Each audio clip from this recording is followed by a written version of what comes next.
મહારાષ્ટ્રના બારામતીના ઉમેદવાર સુપ્રિયા સુલેના દ્વારા ચૂંટણીને લઈને એક ખાસ બેઠકનું આયોજન કરવામાં આવ્યું હતું.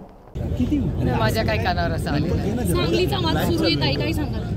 नाही, वाद कसं चर्चेला पण तुम्ही वाद म्हणता, ही लोकशाही आहे. तुम्हाला त्यांच्या दडपशाहीची फार सवय लागली आहे. अर्चना पाटील यांना विचारलं असं धाराशिवमध्ये राष्ट्रवादीचं पुढं कसं वाढवणार, तर त्यांनी मला माहिती नाही, मी युतीसाठी काम करते. म्हणजे काय त्यांचं स्टेटमेंट ऐकलेलं नाही, त्याच्यामुळे मी ऐकल्याशिवाय बोलत नाही. थँक्यू ताई. सोनाई डेअरीच्या माने हे कुटुंब जे आहे ते आता अजितदादांकडे गेले, अगोदर तुमच्याकडे प्रचार करत होतं, कसं बघता सोनाई माने कुटुंब? मानेंचे आणि आमचे अनेक वर्षाचे कौटुंबिक संबंध आहेत.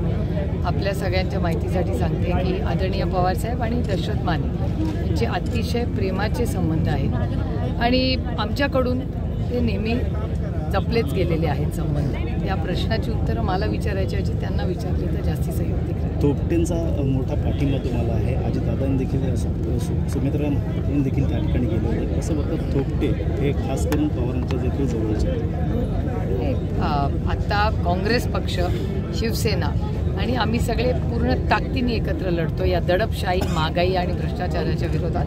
आणि आम्ही सगळे एकत्र अनेक वर्ष काम करत आलेलो आणि पुढे एकत्र होईल. शशिकांत शिंदेने स्पष्ट केलं की तयार आहे म्हणून कोण नसेल तर उभा राहील.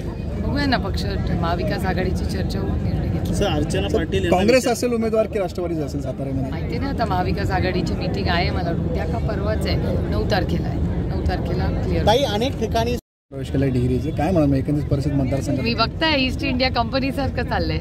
आणि चंद्रकांत दादाच येऊन म्हणाले ना बारामतीत की आम्हाला आदरणीय पवार साहेबांना संपवायचं आहे. ही भाषा माझी नाही आहे, चंद्रकांत दादांची. ताई, एकनाथ खडसे पुन्हा बीजेपी मध्ये गेले, जात आहेत. हो, ते मला वाटतं त्यांचा आज का उद्या प्रवेश गुढीपाडवाला. हां, असं माझ्या कानावर आले. तसं रोहिणीताई काल मला भेटल्या होत्या आणि आज रोहिणीताईंशी माझं बोलणं झालं. संजय